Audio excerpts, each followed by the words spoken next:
And welcome back to another daily devotion. I am Pastor Roy here at Woodlawn Christian Church in Lake City, Iowa, and this devotion is for Thursday, April 4th of 2024. We're in the Gospel of Mark, and today we're in chapter 14. We're looking at verses 53 to 65.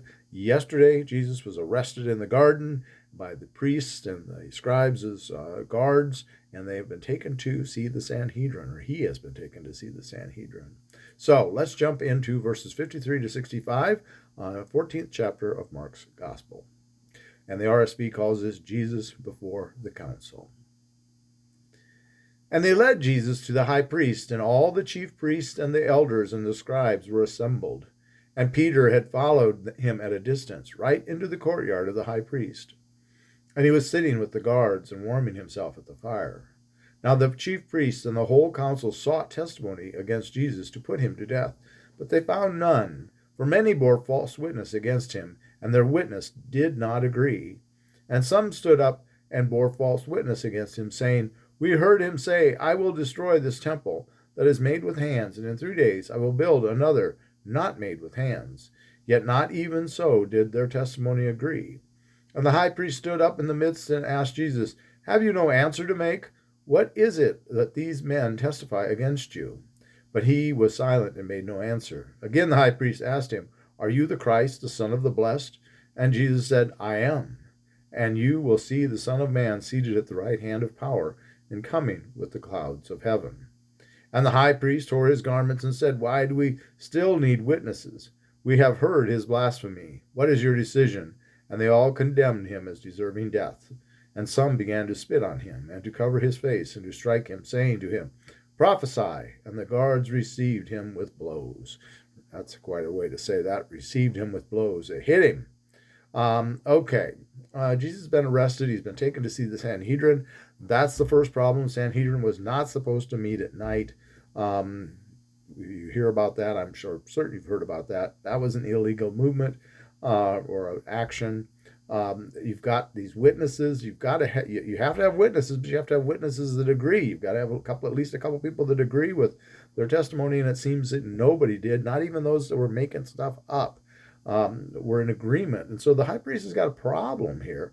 You can't get them to agree, so he tries to get Jesus to say something about that, and maybe implicate himself in that testimony in some way or another. That's unsuccessful, so he flat out asks him, "Are you the Christ? Are you the Messiah?"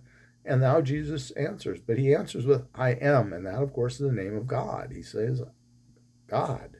And you will see the Son of Man seated at the right hand of power and coming with the clouds of heaven.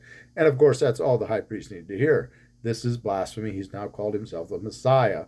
He's said he is God. I am.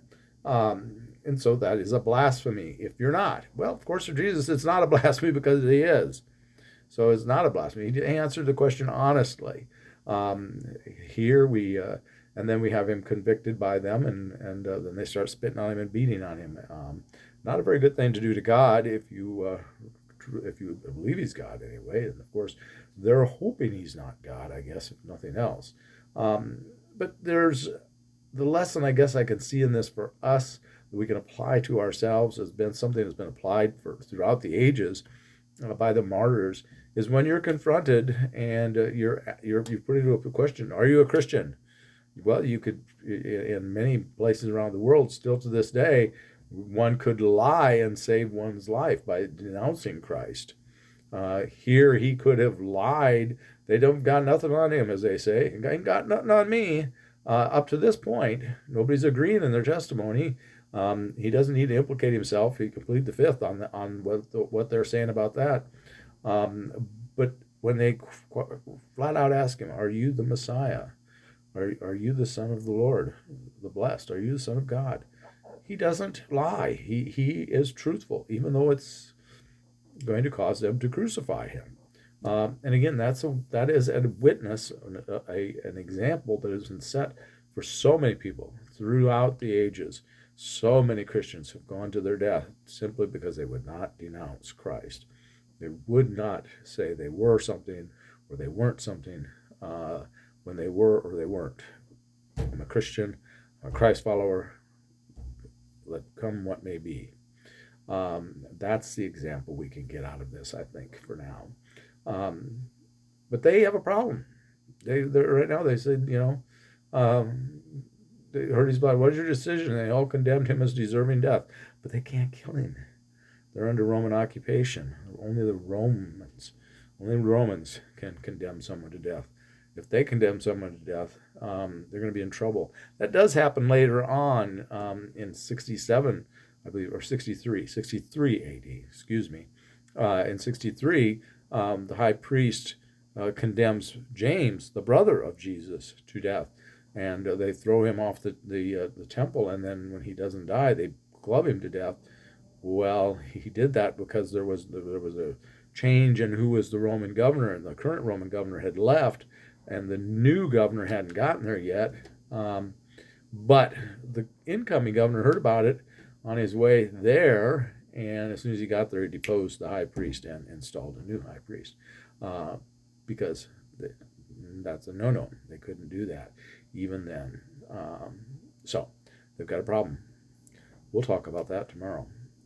Have a blessed day. Please, please, please be a blessing to someone today. If you enjoy these devotions, please like and subscribe. Come on back again. We'd love to have you with us again. God bless. God loves you.